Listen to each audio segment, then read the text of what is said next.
11월에는 다른 눈 새로운 세상이라는 주제를 가지고 특별히 세 번에 걸쳐서 하박국의 말씀을 우리가 살폈는데요. 특별히 3장을 보면서 하박국이 감사할 수 없는 상황 속에서 감사한 사람이었고 또 소망의 노래를 부를 수 없는 상황에서 기쁨의 노래를 불렀던 사람이라는 걸 살폈습니다. 그러면서 본 것은 감사는 상황이나 조건이 아니라 태도라는 것을 우리가 살폈지요. 그리고 다른 눈을 가질 때라야 새로운 세상을 경험할 수 있게 됨을 알았습니다. 눈이 바뀌지 않는 사람 변하지 않습니다. 그리고 변할 수도 없습니다. 바울 사도가 웅변하는 것처럼 마음을 새롭게 함으로 변화를 받아 마음을 새롭게 하지 않으면 변하지 않습니다. 마음이 새로워지지 않으면 사람은 변하지 않습니다. 그저 습관이나 결심으로 변하지 않지요. 마음이 새롭게 될 때라야 새로운 습관, 새로운 결단이 비로소 의미 있어집니다. 하박국은 새로운 눈을 가지게 된 사람입니다. 그래서 자신이 커다란 이야기 안에 있음을 알았습니다. 하나님이 시작하시고 하나님이 써가고 계시고 하나님이 완성하실 온 우주의 이야기 안에 자신이 있음을 믿었습니다. 그래서 감사할 수 있었던 것이지요. 또 하박국은 어려움 속에서 하나님의 율례를 배우게 되었다고 말했지요. 새로운 눈이 띄어지게 된 겁니다. 고난 속에서 하나님의 율례, 특별히 하나님이 누구이신지, 내가 누구인지 그것을 가르쳐주는 율례를 알게 되었습니다. 그래서 하나님이 누구이신지를 알았지요. 하나님이 나의 힘이시다. 그리고 하나님께서 나를 강하게 하신다. 그 하나님께서 나로 나의 높은 곳을 다니게 하신다. 그러자 어려움을 다른 눈으로 보게 되었습니다. 그리고 자신이 누구인지도 알게 되었습니다.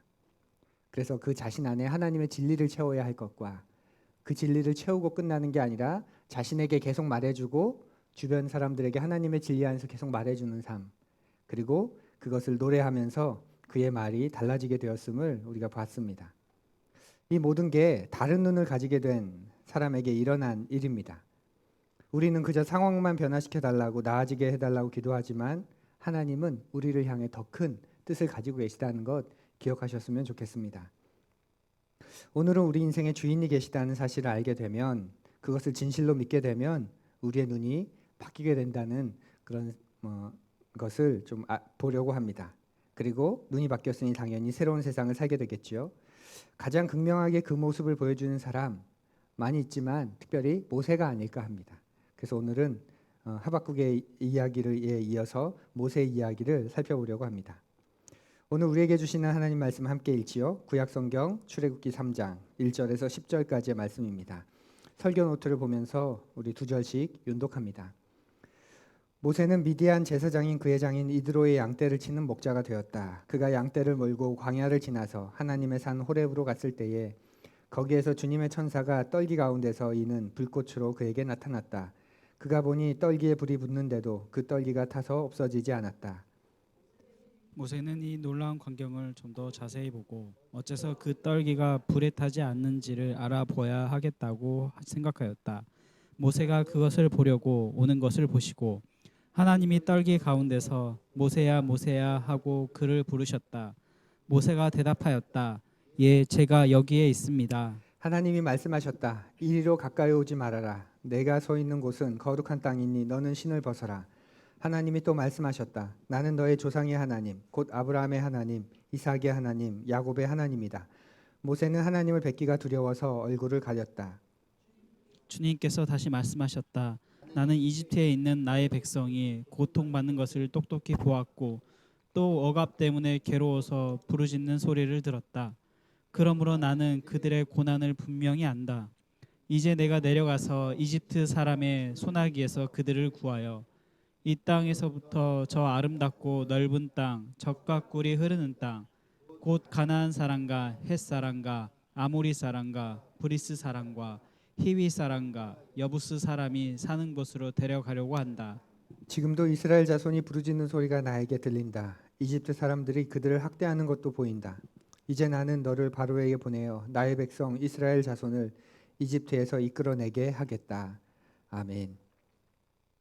우리에게 친숙한 모세가 하나님의 부름을 받는 그런 장면이지요. 이집트의 히브리 민족 탄압 정책으로 사내 아이들이 태어나자마자 죽게 되는 그런 상황에 놓였습니다.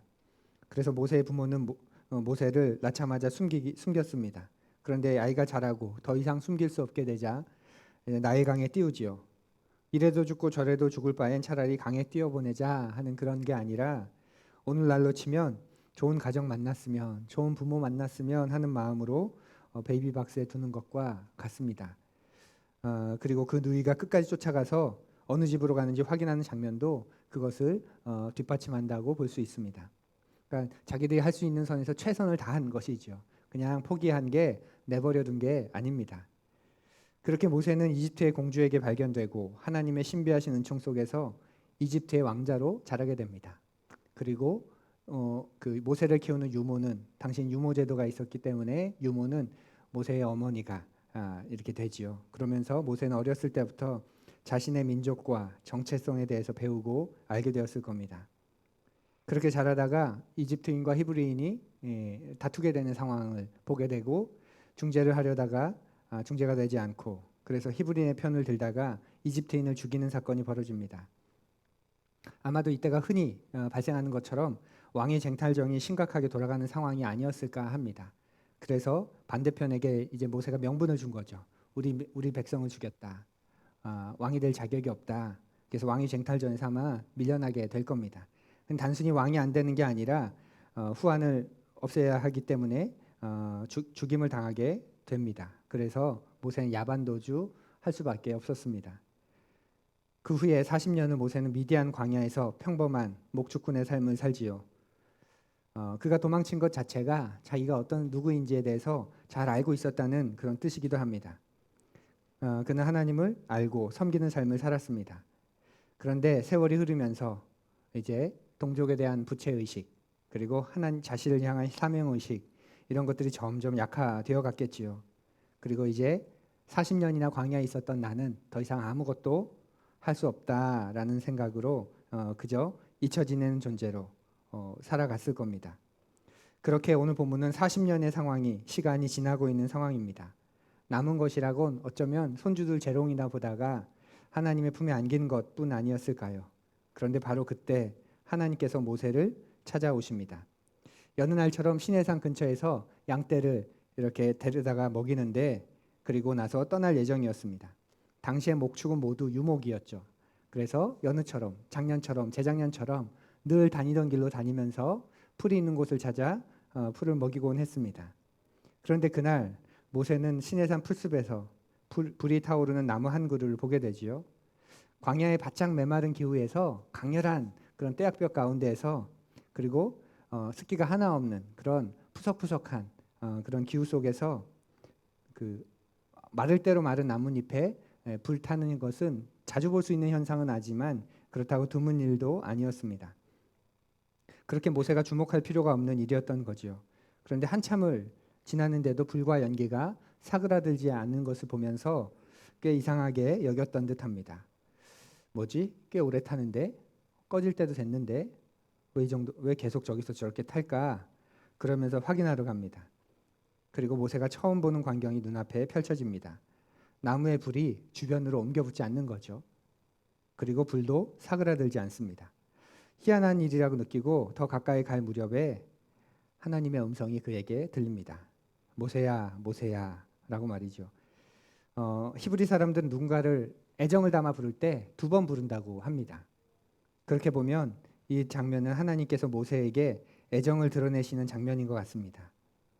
그렇게 80년 생애 가운데 처음으로 이집트의 왕자로 40년, 그리고 광야에서 40년, 80년 인생 가운데 처음으로 하나님의 음성을 듣는 순간입니다. 꽤 재밌지 않습니까?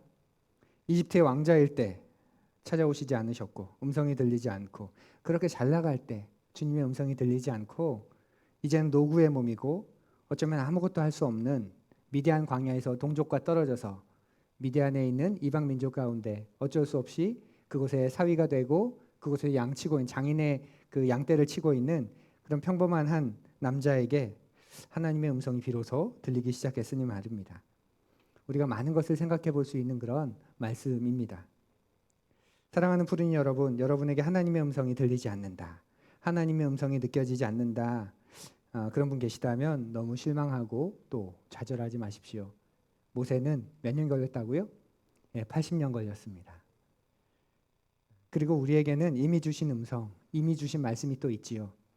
적어도 우리는 성경이라는 미디어를 통해서 하나님의 뜻과 마음을 언제나 들을 수 있습니다. 물리적으로 누구야 누구야 하는 음성 우리가 들을 수는 없지만 또 듣기는 어려울 수도 있겠지만 그러나 이미 우리를 향한 계획과 그 사랑을 풍성히 담고 있는 하나님의 말씀 그리고 우리의 생각과 마음 속에 감화 감동으로 주시는 말씀은 여전히 우리 가운데 있습니다. 그렇게 소리가 임하자 모세는 그 소리가 하나님의 음성이라는 걸 단번에 알아채죠. 분명히 처음 들었을 텐데 너무나도 친근한 목소리고 전혀 낯설지 않은 그런 음성이었습니다. 이건 영적 체험 이야기에서 공통적으로 우리가 발견되는 현상이기도 합니다. 환상을 통해서 누군가를 보았거나 어떤 음성을 듣게 되는 경우에 또 우리에게는 굉장히 낯선 것이지만 의학계 안에서는 과학계 안에서는 꽤 많이 연구되고 있고 또 꽤 빈번하게 이야기되는 것 가운데 하나가 바로 임사 체험입니다. 죽음을 임시적으로 체험한 죽었다가 깨어났다는 사건 우리에게는 굉장히 허무맹랑하지만 놀랍게도 과학계 안에서는 굉장히 그 케이스가 굉장히 많고 또 그 속에서 나온 사람들에 대한 연구도 굉장히 활발합니다. 때가 되면 죽음과 관련된 이 주제를 다루면서 임사 체험을 또 이야기하고자 하는데요. 그렇게 누군가를 만나서 음성을 듣는 경우 그게 누구의 음성이건 저절로 알게 된다고 하지요. 우리도 꿈을 꾸고 나면 그런 경험 있지 않습니까? 꿈속에서는 많은 설명할 필요 없습니다. 그냥 다 이해되고 다 알고 그 속에서 꿈이 진행되는 것처럼 말이죠. 그래서 예를 들면 평생 교회를 한 번도 가본 적이 없는 무신론자인데 하나님의 음성을 듣는 순간 그것이 하나님의 음성이다. 그 음성이 예수님의 음성이다. 그것을 알아차린다고 하지요. 오늘날 이슬람 국가에서 빈번하게 일어나고 있는 선교 보고입니다. 공식적으로 선교를 할 수 없는 지역이고 또 문화권인데 계속 회심자의 수가 늘어나고 있는 것 바로 꿈속에서 예수의 음성을 듣고 그들이 믿고 있는 이사 예언자 가운데 하나인 이사 그 이사의 음성을 듣고 그가 바로 하나님의 아들인 이사이구나 하는 것을 깨닫게 되면서 진리로 나오는 그런 선교 보고들이 참 많습니다. 저도 그런 형제 한 명을 알고 있습니다. 신대원 시절에 학교에서 알게 된 캄보디아 형제인데요.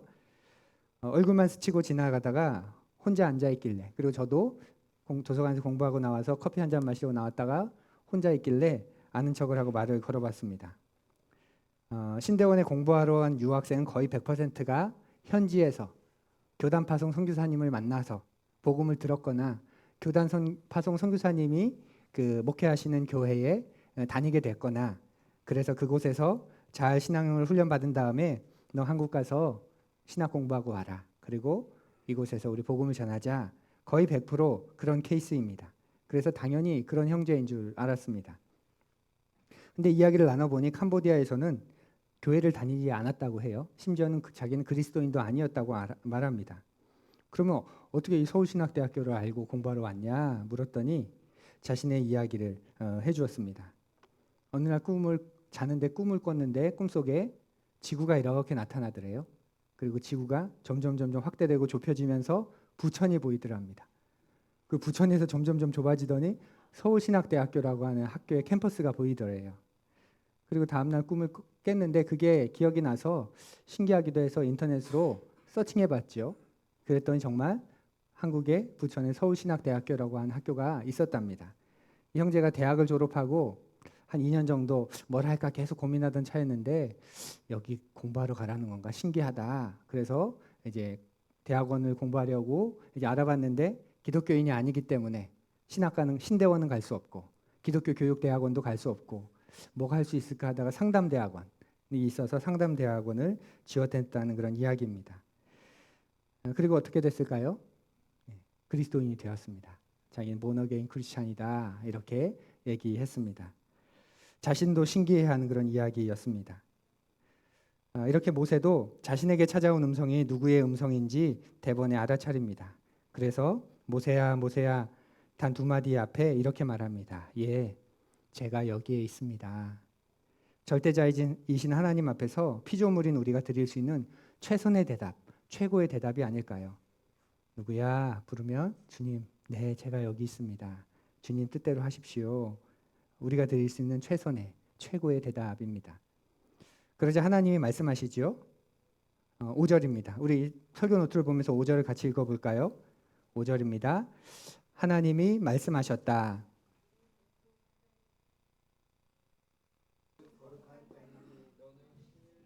네. 하나님이 말씀하신데 가까이 오지 말라고 하셔요. 왜 가까이 오지 말라고 하시는 걸까요? 네, 하나님과 우리 사이에 질적인 차이가 분명히 있기 때문에 그렇겠죠. 하나님 모세에게 자신을 드러내며 가까이 오셨지만 더 이상 가까이 갈 수 없는, 네가 가까이 올 수 없는 초월적인 존재라는 그런 분이 초월적인 존재인 분입니다.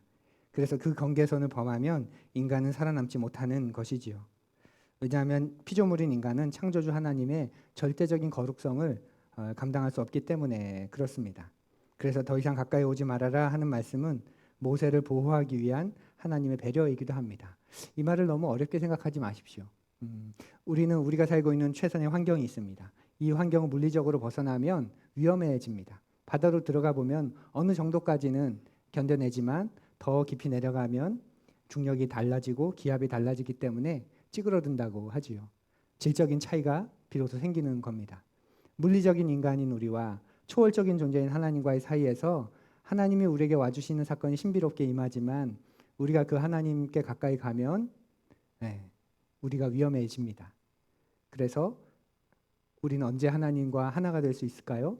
우리가 비로소 새하늘과 새 땅에서 새로운 존재로 거듭나게 될 때, 예수 그리스도께서 몸을 입고 철저하게 물리적인 존재가 돼서 이 땅에 오셨지만 부활하시고 난 이후에 그 완전한 존재로 되고 난 다음에 그 하늘로 가신 것처럼 그 이야기들이 그것을 우리에게 말해 줍니다.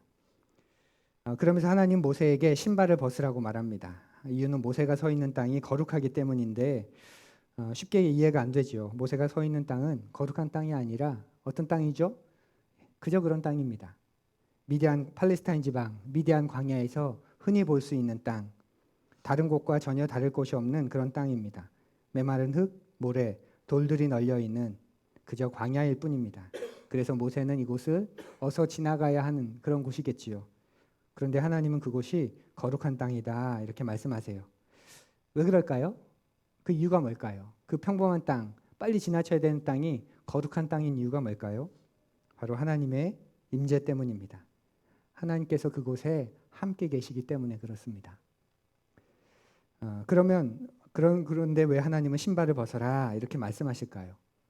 많을 텐데 다른 것도 옷도 누더기고 먼지에 쌓여서 지저분할 테고 머리에 뭔가를 쓰고 있었을 텐데 때 앞에서 피하기 위해서 그 모자를 벗어라 그럴 수도 있고 두건을 벗어라 할 수도 있고 네 얼굴을 보여라 할 수도 있고 겉옷을 벗어라 뭐 많을 텐데 왜 신발을 벗어라 특별히 그렇게 말씀할까요? 신발은 물리적으로는 우리의 발을 감싸고 있는 의복의 한 종류이지만 상징적으로는 우리 존재 전체를 담고 있는 것으로 우리가 받아들입니다. 그래서 신발을 던지는 건 최악의 모욕이죠. 신발이 더러워서가 아니라 한 존재가 그 존재 전체를 담아서 부정한다. 그런 의미를 느끼게 하기 때문에 신발을 던진다는 건 누구를 향해서 최악의 모욕입니다. 또 벗어놓은 신발을 보는 것은 다른 옷가지나 장신구를 보는 것하고 또 전혀 다른 그런 느낌을 갖게 합니다.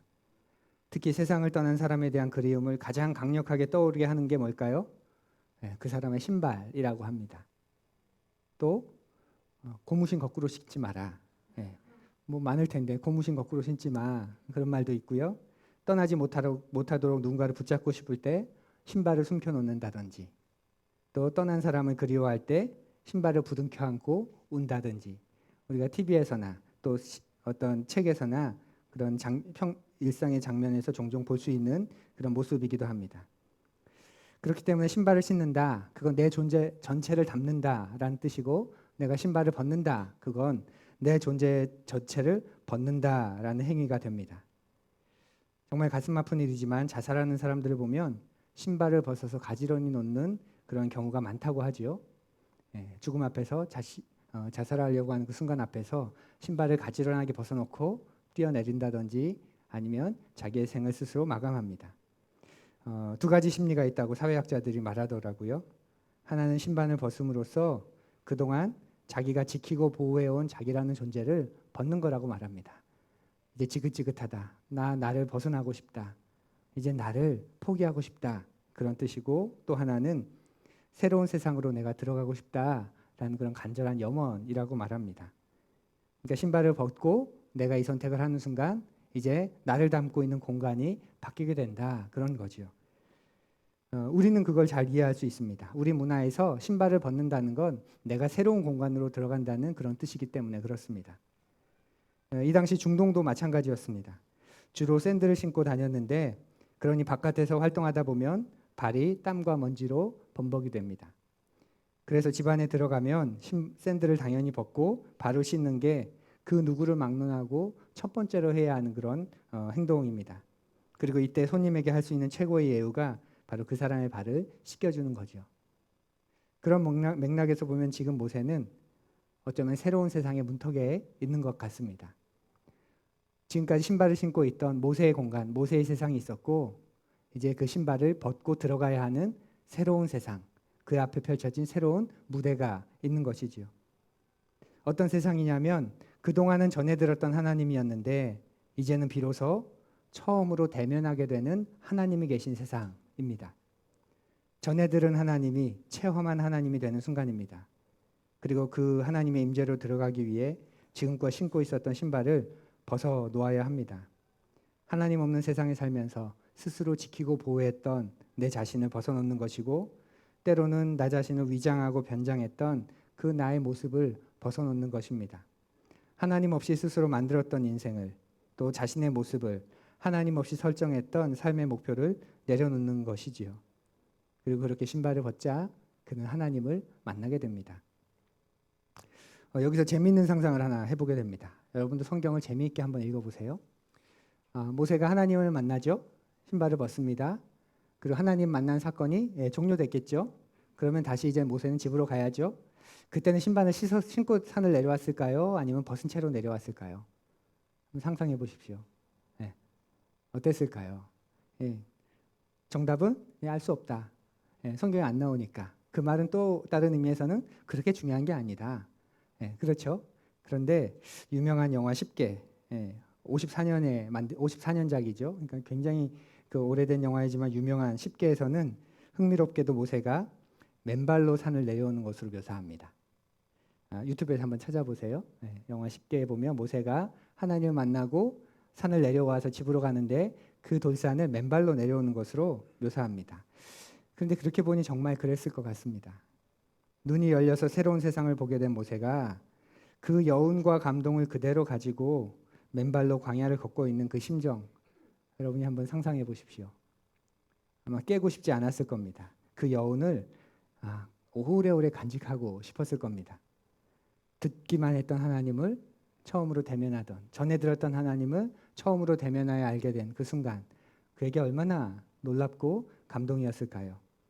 그리고 그래서 맨발로 산을 내려와서 광야를 걷는 것 자체가 그의 몸이, 그의 정신이 하나님을 만난 사건을 이어지게 하고 있지 않을까요? 그가 지금 걷고 있는 그곳, 분명히 어제도 걸었고 작년 이맘때도 풀을 먹이기 위해 걸었던 곳인데 그 순간 그는 지금 전혀 다른 땅을 걷고 있는 듯 했을 겁니다. 우리가 눈이 열리면 그렇게 됩니다. 사랑하는 푸른 여러분, 여러분과 저의 인생에서 광야를 지나는 건 때론 피할 수 없는 일입니다. 광야라는 건 고난과 뗄래야 뗄 수 없는 공간이죠. 그래서 눈물 골짜기다, 사망의 음침한 골짜기다, 성경은 그렇게 부릅니다. 누구나 피하고 싶은 그런 길입니다. 그런데 그 광야에서 우리가 찾을 수 있는 보화가 있다는 것 아세요? 바로 모세처럼 하나님을 새롭게 만나는 사건입니다. 광야를 지나고 있는데도 다 지났는데도 하나님을 새롭게 만나지 못했다면 그 사람은 광야가 줄 수 있는 가장 소중한 보화를 놓친 사람입니다. 왜냐하면 하나님은 광야에서도 주인이시기 때문에 그렇습니다. 그 광야에서도 하나님이 계시기 때문에 그렇습니다. 광야가 아닌 곳에서 네온사인에 가려지고 다른 소리들에 가려져서 보지 못했는데 광야 가운데서는 그 세밀한 음성도 들리게 되지요. 그곳에서 하나님을 새롭게 만날 수 있는 기회가 있었는데 그걸 다 놓쳐버린 겁니다. 모세처럼 광야를 걷는 중에 하나님을 새롭게 만나게 되면 우리는 세상을 보는 눈이 바뀌게 됩니다. 그로 인해서 인생의 항로까지도 바뀌게 됩니다. 그렇다고 광야에서 다 하나님을 체험하느냐? 또 그건 아니죠. 그조차도 쉬운 일은 분명 아닙니다. 어려움 때문에 하나님을 만날 수도 있지만 어려움 때문에 하나님과 상관없는 삶을 살기도 합니다. 모세를 보십시오. 광야에서 40년 만에 하나님을 만나게 됩니다. 어쩌면 광야를 다 지나도록 하나님이 한 번도 나를 만나주지 않은 것처럼 느껴지는 사람도 많습니다. 하지만 분명한 것은 좀 늦게 만나거나 바로 만나거나 혹은 강력한 임재를 경험하거나 아니면 짧은 감동의 마음이거나 상관없이 하나님은 분명 자신을 찾는 사람들을 만나주신다는 걸 기억하십시오. 그렇기에 더 깊이 하나님을 만나기를 소망하고 그 임재에 자신을 열어놓고 살아가야 합니다. 그러면 예기치 않은 때, 예기치 않은 장소에서, 예기치 않은 방법으로 하나님은 우리를 찾아오십니다. 지난주에 말씀을 준비하던 중에 하나님이 생각으로 저에게 말을 걸어오셨습니다. 왜 내가 거기에는 없다고 생각하냐? 이 고수들에 대합니다. 밑도 끝도 없이 한 문장 탁 던지면 저는 다 알아듣죠. 예. 제 아내하고 저 그게 잘 안 돼요. 예. 탁 던지면 뜬금없이 뭔 소리야 좀 얘기해 그러는데 고수들의 대화에서는 한 문장이면 족합니다. 설교 준비를 하는데 하나님이 그렇게 생각 속에서 말을 걸어오셨어요. 왜 내가 거기에는 없다고 생각하냐? 왜 내가 거기에는 없다고 생각하냐? 무슨 말일까요? 저에게는 가게에 앉아있는 시간이 빨리 처리해야 하는 시간일 뿐입니다. 솔직히 빨리 끝내야 하는 시간일 뿐입니다. 내가 어쩔 수 없이 지금 하고 있는 시간이고 나를 목회에 집중하지 못하게 하는 그런 시간일 뿐입니다. 그런 마음이 고스란히 제 얼굴에 묻어났죠. 그래서 아내가 얼굴에 기분 나쁘다고 잔뜩 써있다 이렇게 말하기도 했습니다.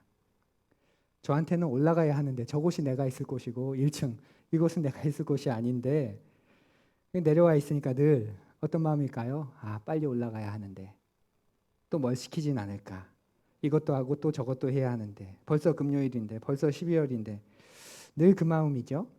저곳은 하나님이 계신 곳, 이곳은 하나님이 계시지 않은 곳 그렇게 여겼던 거죠. 그래서 빨리 벗어나야 하는 곳, 빨리 지나가야 하는 곳일 뿐이었습니다. 그런 저에게 생각으로 말을 걸어 오신 겁니다. 왜 내가 거기에는 없다고 생각하냐? 그곳이 정말 쓸모가 없는 곳이라고 생각하냐?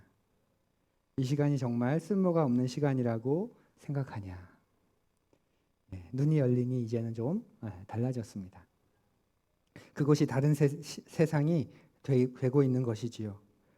그래서 주님이 계신 거룩한 땅이라는 마음에 이곳은 주님이 계신 곳이구나 그런 마음에 나도 한 주간 신발을 벗고 있어 볼까 하는 마음이 생겼습니다. 제 스스로에게 말해주는 하나님의 인재의 상징인 거지요. 사랑하는 부린 여러분, 하나님은 여러분의 인생의 주인이십니다. 아멘. 여러분이 그것을 체험하기를 그 누구보다 원하십니다. 그래서 예기치 않은 때, 예기치 않은 방법으로, 예기치 않은 곳에서 하나님은 여러분을 찾아오십니다. 때로는 간절히 기도하고 예배드릴 때 찾아오시기도 하고 때로는 모세처럼 모든 걸 포기하고 하나님 알아서 하십시오 하는 심정으로 살아갈 때 비로소 찾아오시기도 합니다. 중요한 건 여러분과 제게 소망이 뭔지 아세요? 바로 우리가 아버지 하나님 그분을 만나길 원하는 것보다 아버지이신 하나님께서 더 간절히 우리를 만나기 원한다는 사실입니다. 아멘. 어쩌면 하나님을 만나기 위한 모세의 40년은 이렇게 생각할 수 있지 않을까요? 모세가 하나님을 만나기 위해 기다린 40년이 아니라 하나님께서 모세를 기다린 40년일 수 있지 않을까요? 우리는 모든 걸 다 철저하게 내 중심으로 생각하기 때문에 큰 그림을 보지 못합니다. 그런데 정말 하나님이 계시다면, 정말 세상이 내가 세상을 담고 있는 게 아니라 세상 안에 내가 담겨 있다고 한다면 내가 하나님을 기다린 40년이 아니라 하나님이 나를 기다리고 기다리신 40년이지 않을까요? 그리고 모세가 하나님을 어디에서 만났는지도 마음에 잘 새기십시오. 하나님은 여러분을 만나러 오실 때 특별한 장소로 오시지 않습니다. 여러분이 늘 다니던 그곳으로 찾아오십니다. 호렙산, 모세가 하나님을 만나기 전까지는 특별한 장소가 아니었습니다. 호렙이라는 뜻, 황야, 쓸모없는 땅, 그 정도의 뜻입니다. 그런 산인 거죠. 돌밖에 없는. 그런데 신의 광야에서 흔히 볼 수 있는 돌산 가운데 하나였던 그 산이 하나님의 산 호렙이라고 오늘 본문에는 적혀 있습니다. 모세가 하나님을 만난 사건 이후에 그 산을 하나님의 산이라고 부르기 시작한 것이지요. 그리고 하나님은 휘황찬란한 방법으로도 오시지 않습니다. 물론 강력하게 휘몰아치듯 오실 때도 많지만 더 많은 경우에는 우연처럼 오십니다. 그래서 신적인 우연이라는 말도 애써서 강해를 할 때 여러분에게 소개했던 적이 있습니다. 우연은 하나님이 당신을 숨기시는 방법이다라는 말도 있습니다. 모든 것이 세상에 우연은 없지요. 모든 것이 하나님의 다스림 아래 있을 뿐입니다. 그런데 하나님을 그렇다고 다 만나길 원하는 것 같진 않아요. 하나님이 주인이라고 고백은 하지만 진짜 하나님이 주인이시다 원하는 것 같진 않습니다. 오히려 하나님이 주인이시라는 걸 하나님께 맡깁니다라는 걸 그 고백을 두려워하는 사람도 적지 않습니다. 여러분은 어떠십니까? 하나님 뜻대로 하십시오. 하나님께 맡깁니다. 하나님이 주인입니다. 그 고백 앞에서 혹시 두려움이 있으십니까? 하나님을 제대로 만나면 내가 지금까지 즐기고 있던 걸 모두 포기해야 할지도 모른다는 혹시 불안감을 가지고 계십니까? 또 하나님을 만나게 되면 하나님께서 직장 버리고 목사나 선교사 되라. 혹시 그러실까 봐 두려움 느끼고 계십니까? 그런 두려움은 하나님의 선의, 하나님의 선하신 뜻을 믿지 못하기 때문에 생기는 겁니다. 그런 분은 아마 이런 마음일 거예요. 지금 자신의 삶에 하나님이 뭔가 큰 불만을 가지고 계시다. 그렇게 여기고 있을 겁니다. 지금 자기는 하나님의 기대에 미치지 못하고 있다. 겸손을 넘어선 어떤 자기 비하의 그런 자의식을 가지고 있을 겁니다. 그러니 하나님께 맡겨버리면 안 그래도 하나님 지금 내 삶을 불만스럽게 보고 있는데 맡겨버리면 그래 하면서 내가 원치 않는 일을 시킬까 봐 그렇게 만들어버릴까 봐 그래서 그런 고백을 하지 못하는 두려움을 가지고 있습니다. 여러분과 제게는 그런 마음이 없기를 바랍니다. 혹 그런 분이 계시다면 그분에게 하나님의 말씀을 들려드립니다. 들어보십시오. 너희가 악해도 너희 자녀에게 좋은 것을 줄 알거든. 하물며 하늘에 계신 너희 아버지께서 구하는 사람에게 좋은 것을 주지 아니하시겠느냐. 예수님의 말씀이죠. 너희가 악해도 자녀에게 좋은 걸 줄 아는데 하물며 하늘에 계신 너희 아버지께서 구하는 사람에게 좋은 것을 주지 아니하시겠느냐. 여러분 이 말이 쉽게 이렇게 소화가 되세요? 저는 이 말이 너무 불편했어요. 하나님이 당신을 이야기하시는데 누구랑 비교하냐면 악인과 비교합니다. 악한 아비, 악인과. 누가 저를 망가진 사람하고 비교하면 굉장히 불쾌할 겁니다. 아니 어떤 그런 사람하고 날 비교하냐. 어떤 그딴 사람하고 나를 그렇게 비교하십니까? 아마 굉장히 불쾌할 겁니다. 그런데 예수님이 하나님의 선의를 믿지 못하고 하나님의 선의를 두려워하고 번번이 왜곡하는 이스라엘 백성들에게 그걸 가르쳐주고 싶은데 어떻게 가르칠까 하다가 하나님과 동일선상에서 누구를 비교하냐면 악한 아비를 끄집어냅니다. 잘 생각해봐라. 악한 아비도 아무리 악한 사람도 지 자식한테는 좋은 걸 주지 않느냐. 그런데 하물며 하늘 아버지는 어떻겠느냐. 이렇게 비교합니다. 여러분의 느낌, 여러분의 감정, 여러분의 기분을 생각하면 잘 믿어지지 않으실 수도 있겠지만 그때 십자가에서 드러난 하나님의 사랑을 생각하면 믿어지실 겁니다. 하나님은 우리의 두려움의 대상이 아니라 우리가 신뢰하고 사랑하고 또 그 우리를 안전하게 해주시는 그런 분인 걸 기억하십시오. 그런 분이 우리 인생의 주인이시라는 것. 그렇게 눈이 열리게 되면 우리는 새로운 세상을 맞이하게 됩니다. 사랑하는 푸린 여러분, 하나님을 만나고 싶으십니까? 정말 그러고 싶으십니까? 그러면 여러분이 사는 곳에 널려 있는 떨기나무를 한번 주목해 보십시오. 어느 날 그 떨기나무에 불이 붙어 있는 모습을 보게 되실 겁니다. 여러분이 매일 행하고 있는 일 가운데 하나님께서 찾아오실 겁니다. 그리고 하나님이 함께 하시는 것을 깨닫는 순간 여러분의 눈이 열리고 새로운 세상을 보게 되실 겁니다. 매일 반복해야 했던 지겨운 일이 거룩해지게 되고 원수처럼 여겼던 사람이 품어지게 되고 광야가 아니라 하나님이 계신 곳을 걷고 있는 것 같은 그런 신비감에 사로잡히게 될 겁니다. 만일 여러분이 지금 어느 곳에 있든지 간에 그곳에서 하나님을 보지 못하고 계시다면 그곳은 광야일 뿐입니다. 반면 끝이 보이지 않아 힘들고 지치고 아프지만 하나님이 계심을 믿고 순간순간 우연으로 가장에서 찾아오시는 하나님을 여러분이 만나고 계시다면, 그 하나님의 위로와 은혜에 감격하고 계시다면 비록 광야 같은 곳일지라도 그곳은 거룩한 땅입니다. 그래서 어쩔 때는 그 자리에서 신발을 벗어놓고 무릎을 꿇고 싶을 정도가 되실 겁니다. 왜냐하면 지금까지의 나를 벗어놓고 그 임재로 들어가 새로운 존재로 살고 싶은 마음이 그곳에서 생기기 때문에 그렇습니다. 한 형제의 기도하는 사진이 저에게 아주 뭉클한 감동을 준 적이 있습니다. 여러분도 잘 아는 형제인데요. 이분입니다. 예.